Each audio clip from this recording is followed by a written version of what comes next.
Hi guys. So this was the metro that I picked for our Moscow metro assignment is the Autovetskaya station in Moscow.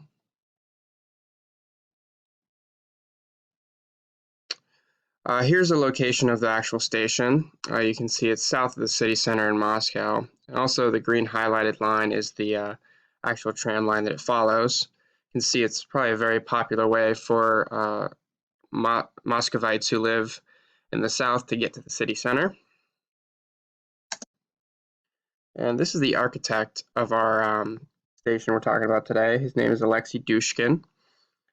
The metro was opened on January 1st, 1943, during the Second World War.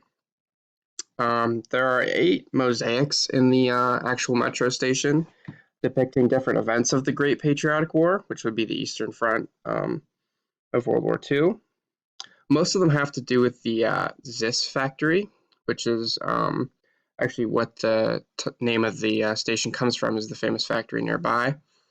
Most of it has to do with the amount of tanks and different weapons that the factory produced to help the war effort. Here's a picture of that factory. You can see it's very Stalinesque in its design, and it's right by this train, or right by the station, so that's it's a major influence for the name. It actually wasn't always called the Autozavetskaya station.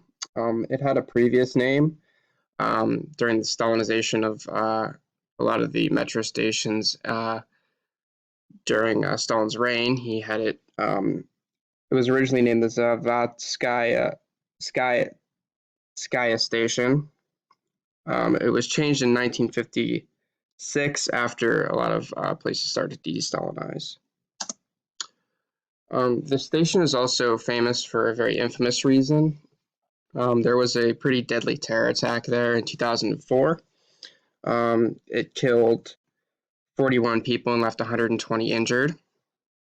The group that claimed responsibility was the Gotspon Mudash. Also, it's led by this guy named Ali the Lion. They're a Chechen terrorist group.